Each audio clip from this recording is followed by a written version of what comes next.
Olá, estamos aqui em mais um vídeo da Escola Dominical. Hoje estaremos falando acerca do profeta Malaquias e vamos verificar que Malaquias vai muito além de falar acerca do dízimo.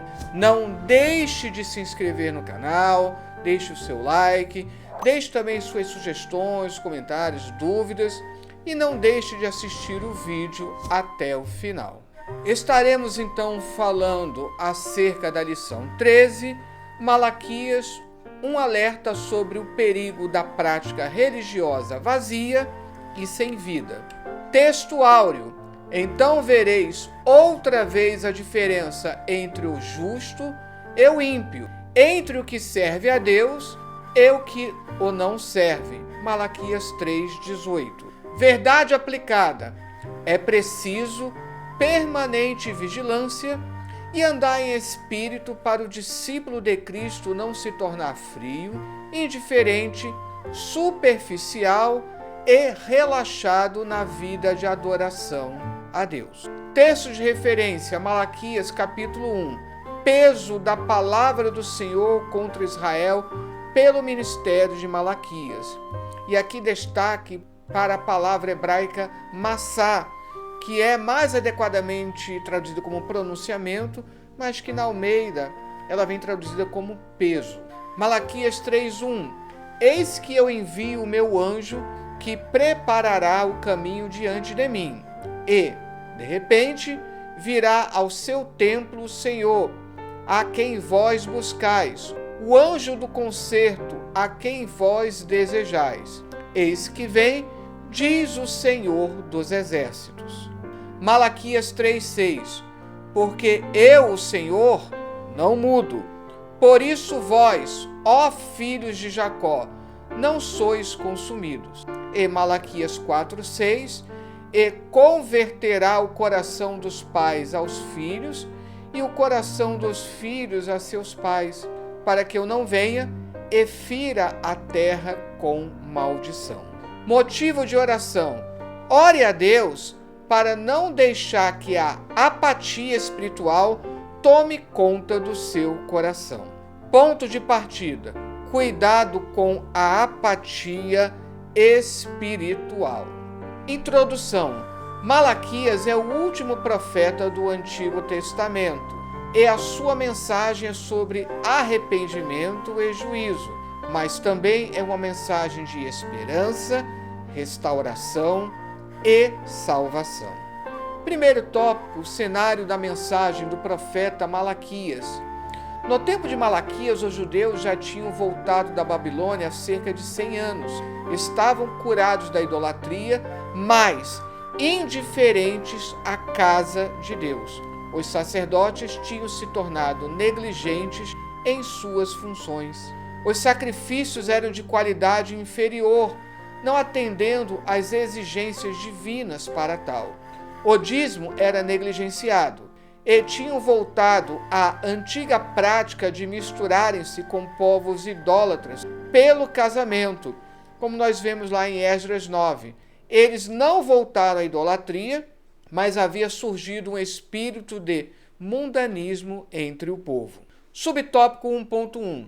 Conhecendo um pouco mais o profeta. Não há no livro de Malaquias informações sobre sua vida pessoal. Seu nome significa meu mensageiro, no hebraico Maleahi. O nome desse último profeta do Antigo Testamento tem sido, portanto, alvo de discussões, pois muitos estudiosos sugerem que se trata apenas e tão somente do título de um profeta anônimo. Saliente-se que, como no hebraico significa apenas meu mensageiro, então o livro não teria um título específico. A associação de Maleahi com o nome Malaquias teria sido, portanto, através da Septuaginta, a partir da Septuaginta, que é a tradução grega do Antigo Testamento.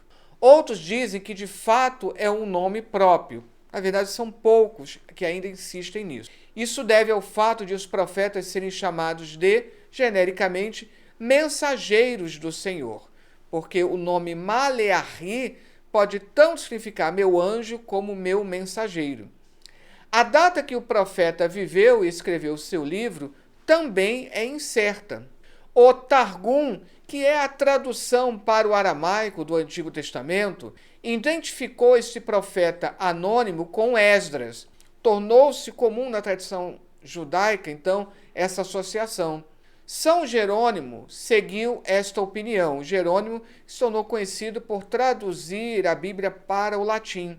Mas, embora o livrinho apresente alguns pontos de contato com a atividade de Esdras, existem também discrepâncias, por exemplo, na atitude diante dos levitas, já que o livro de Malaquias ele é bem polêmico com relação ao sacerdócio levita. Bunbury King lançou a hipótese de que o mensageiro de 3:1 era Esdras e o autor do livro seria um ajudante seu, que colaborou com ele na reforma. Também esta opinião não foi aceita pelos comentaristas. Portanto, é preferível reconhecer que não sabemos quem escreveu estas páginas. Então, a maioria dos estudiosos hoje prefere partir desse ponto, que é um profeta anônimo.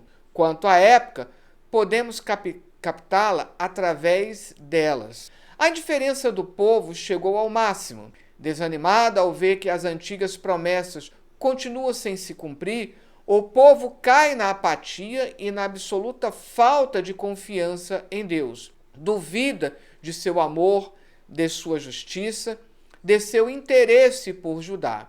Tudo isto faz com que o culto e a ética se encontrem num nível baixíssimo. 1.2. A mensagem do profeta. As questões tratadas no livro de Malaquias, tais como a corrupção no sacerdócio, o divórcio leviano de esposas israelitas e o casamento misto com mulheres pagãs, também foram abordadas no livro de Esdras e Neemias, como nós podemos ver nessas citações aqui.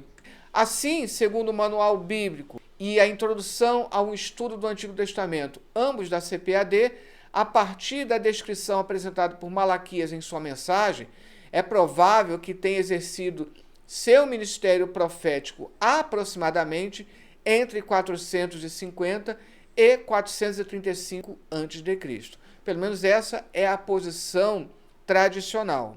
Se levarmos em consideração que Malaquias não é o nome de um profeta, mas um título, já que Malaquias vem de Maleahi, meu mensageiro, resulta evidente que o editor dos 12 acrescentou ao último profeta conhecido, no caso Zacarias, 3 coleções de oráculos anônimos. A terceira delas acabaria transformando-se no livro de Malaquias. As outras 2, a saber, Zacarias 9 ao 11 e do 12 ao 14, permaneceram unidas aos 8 capítulos de Zacarias. Isso porque, lá no início do capítulo 9 e no início do capítulo 2, também aparecem a palavra massá, que é traduzida na Almeida como peso, mas é mais adequadamente traduzida como pronunciamento, oráculo de juízo. Então aqui, Malaquias, ele funciona como um escrito de fechamento, não somente dos 12 profetas, mas também de todos os profetas e escritores. 1.3. Israel e sua falta de amor a Deus. Malaquias repreendeu o povo por ter abandonado a lei de Deus, chamando-os de volta para um relacionamento genuíno com ele e também tentando avivar o espírito nacional deles. O profeta denunciou a hipocrisia dos sacerdotes. Isso é um diferencial em relação não somente aos outros profetas do mesmo período, a saber, Ageu e Zacarias, como também em relação a todos os outros livros proféticos, porque Malaquias, ele salienta essa crítica pesada até em relação aos sacerdotes, dizendo que a situação do povo era uma cobrança do Senhor. O Senhor estava cobrando dos sacerdotes a situação espiritual do povo. Alertou sobre os casamentos com mulheres de outros povos, a quebra da lei do sábado, a falta de empatia entre seus próprios compatriotas, a negligência com os dízimos e a desobediência à palavra de Deus. Israel estava vivendo muito aquém de uma vida daqueles que tiveram tantas experiências com Deus como povo escolhido e separado por ele. O amor a Deus havia esfriado e o culto tornou-se um ritual frio e mecânico. Então, Malaquias alerta sobre isso, acerca de um culto, de um ritual frio e mecânico. De acordo com Berkist, Malaquias nota no povo 3 grupos muito diferentes de pessoas. Primeiro, os piedosos e fiéis, que têm, portanto, a bênção assegurada. Depois, um grupo de céticos, que ainda podem se salvar caso se arrependam. E um terceiro grupo de malfeitores arrogantes, sem possibilidade de salvação, até porque eles não apresentam um coração arrependido. Por outro lado, Reddit nota no livro 2 séries de mensagens. Uma dirigida contra os sacerdotes, que é o grande diferencial do profeta Malaquias, e outra contra o povo em geral. Então, primeiro se cobra dos sacerdotes em Malaquias. Fazendo então um balanço do tópico 1, eu ensinei que não se pode compactuar com a mera formalidade de um relacionamento com Deus, fruto de uma vida espiritual vazia e sem frutos. Tópico 2, as ofertas contaminadas. Malaquias denuncia a oferta que traziam para o sacrifício como expiação pelo pecado, como está lá no capítulo 1, versículo 8. Contrariando as orientações de Deus a Moisés de como deveria ser feito a escolha dos animais para o sacrifício, aquele povo trazia animais enfermos e defeituosos, os quais não ousariam oferecer ao governador. Por que para Deus precisa ser o pior? O profeta reprovou tal atitude e anuncia ao povo que Deus se tornará amado da terra inteira. E do seu povo? É como se estivesse fazendo essa pergunta. 2.1. Os pecados dos sacerdotes.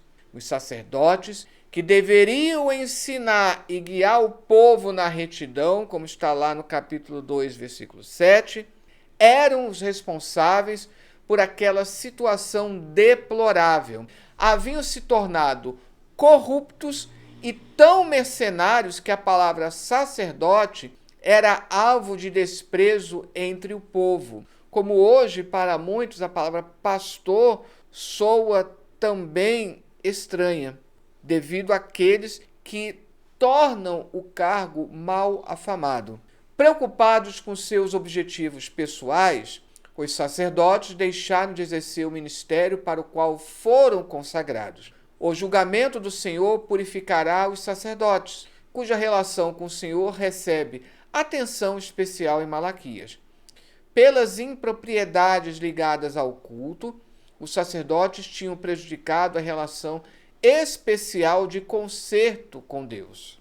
Então, início do capítulo 2 fala especialmente dos sacerdotes. O conserto aludido por Malaquias era um acordo bilateral por meio do qual Deus prometeu vida e paz em troca da fidelidade dos sacerdotes. Primeiro, a atitude do homem de fidelidade, e aí Deus responde a essa fidelidade. O julgamento vindouro retirará do ofício os sacerdotes ofensores, e no lugar deles o Senhor colocará homens que conduzirão o povo à pura adoração, como muitos sacerdotes tinham feito no passado. 2.2. O mensageiro de Deus e o anjo da aliança. As nações pagãs que viviam em torno de Israel começaram a ficar mais prósperas, cultas e saudáveis, e isso despertou a inveja e as murmurações dos israelitas contra Deus. Eles tinham a impressão de que Deus estava abençoando mais os maus e incrédulos do que o seu povo.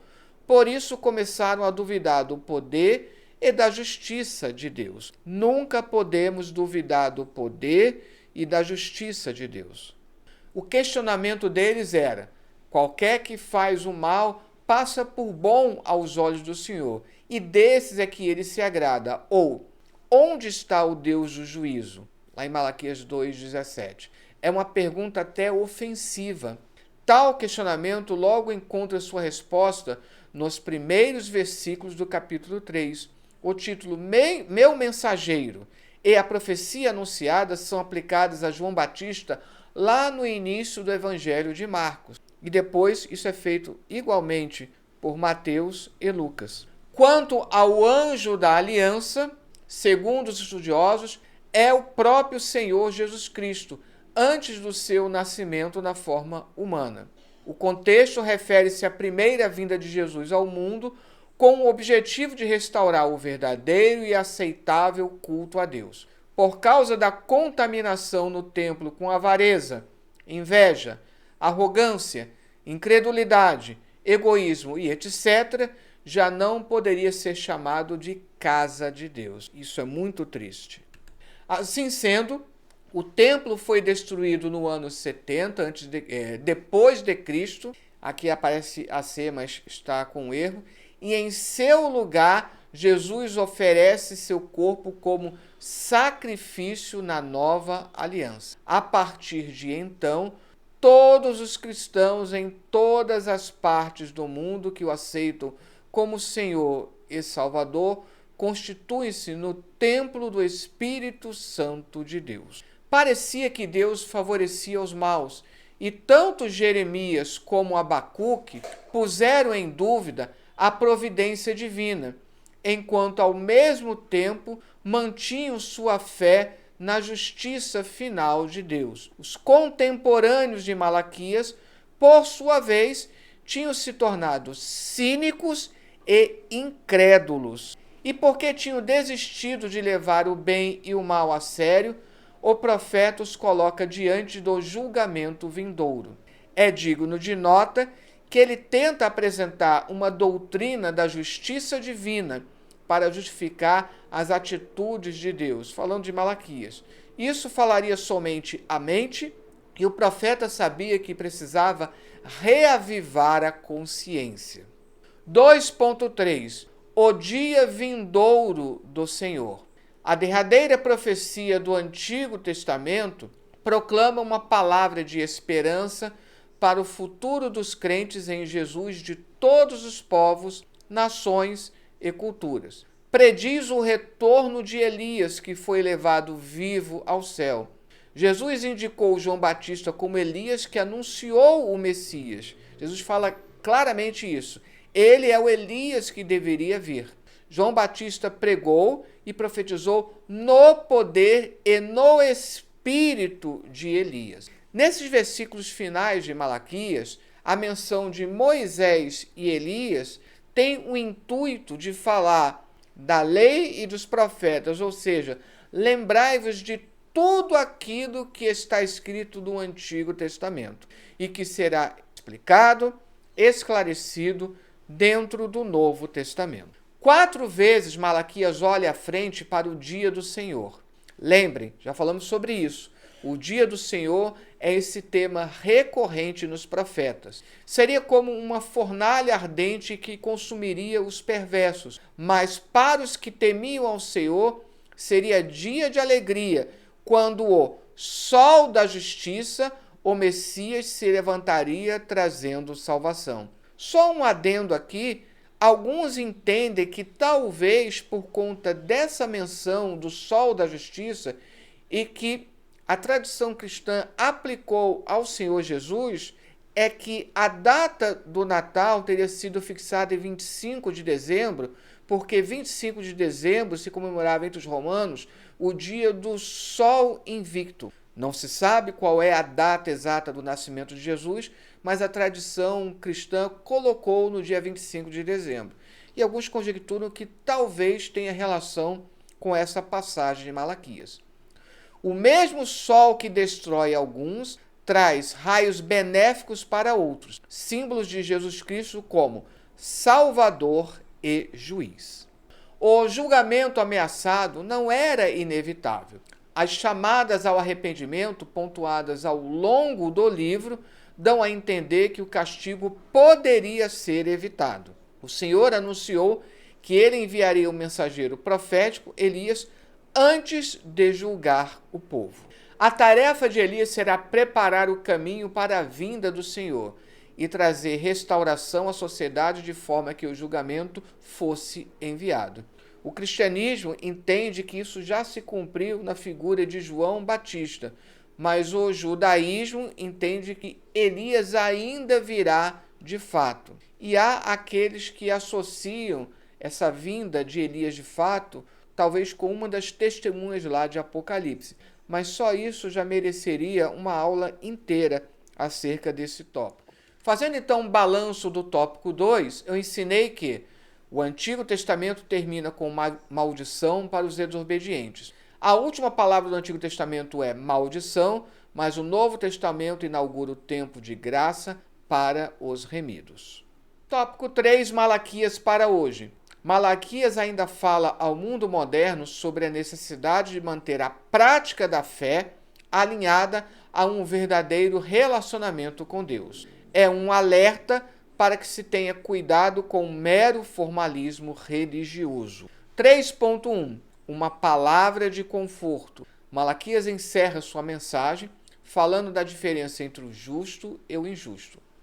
Deixa uma palavra de conforto aos justos, mas para vós que temeis o meu nome, nascerá o sol da justiça, e salvação trará debaixo das suas asas, e saireis e crescereis como bezerros do cevadouro. Deus exerce seu juízo, mas também aponta para a verdadeira esperança. Há um memorial escrito diante dele para os que temem ao Senhor e se lembram do seu nome. Deus não se esquece de nossas obras. Isso é muito importante. Aqui um comentário do Champlin. Este livro de lembranças provavelmente não se refere a uma recompensa além do sepulcro, falando da época de Malaquias, mas era uma fonte de esperanças dos judeus e, num dia posterior, tornou-se uma expectativa de imortalidade. Em outras palavras, os ímpios serão julgados e os justos serão recompensados afinal. No cristianismo, o apelo à imortalidade, com seus julgamentos e glorificação, é fundamental para aliviar o desespero do problema do mal. 3.2. Vale a pena servir a Deus? Obviamente que sim. O povo tinha estabilidade, mas não era rico. Cansados de esperar, os judeus acharam que Deus os havia abandonado. Eles continuavam a adorar a Deus, mas sem fervor, sem empenho. Alguns se casaram com mulheres de outras nações porque isso lhes conferia riquezas e bons relacionamentos. Eles colocavam em dúvida o valor da fidelidade a Deus em detrimento da prosperidade dos ímpios. Não se pode negar que, em muitos momentos, muitos servos de Deus titubeiam diante dessa realidade. Não podemos desanimar diante das dificuldades. Deus, ele é bom e todas as dificuldades que nós enfrentamos, elas poderão ser resolvidas. Por isso que o apóstolo Paulo diz lá no Novo Testamento, nós teremos todas as nossas necessidades supridas em Cristo Jesus. Diante da prosperidade dos maus, surge a pergunta se ainda vale a pena ser fiel a Deus. A atitude perversa entre essas pessoas, com muitas pessoas hoje, e um relacionamento satisfatório com Deus é expressa aqui em sua essência. Não há lucro em servir a Deus. É triste uma pessoa pensar assim. As exigências escritas por Deus eram para eles apenas um meio para o ganho pessoal, ou diretrizes de sabedoria para o sucesso de uma maneira superficial de agradar ao guardião sobrenatural da prosperidade. Não importa se temos muito ou pouco, mas o que fazemos com o pouco ou muito diante de Deus. Deus, para nós, não pode ser apenas e tão somente o guardião sobrenatural de uma prosperidade material. Isso não é tudo. 3.3. O verdadeiro culto. O profeta Malaquias traz um despertamento para o povo de Deus em uma época de crise nos ambientes religiosos, no ambiente social e desânimo entre as pessoas. É possível que, a despeito de todas as crises vividas pessoalmente ou ao seu entorno, o crente possa experimentar uma fase de apatia espiritual. Isso se reflete em uma experiência de culto vazio e práticas religiosas sem sentido algum. É como se Malaquias desafiasse cada crente para se colocar frente ao espelho para uma avaliação muito sincera de seu relacionamento com Deus. Voltando à realidade de seu tempo, Malaquias traça a comparação do seu declínio de tão alta vocação. O fracasso tinha seu início na vida pessoal dos sacerdotes, quando eles se desviaram do caminho, uma expressão que mostra que a piedade é uma entrega total da vida. Os sacerdotes estavam sendo responsabilizados pela vida espiritual do povo. É uma grande responsabilidade. Depois que eles abandonaram esse caminho, seu ministério público sofreu. E em vez de levarem as pessoas para longe do mal, fizeram muitos tropeçar interpretando mal a palavra de Deus. E aí fala da lei, ou seja, Torá. Deus estava mal representado. Que Deus nos livre de tal coisa.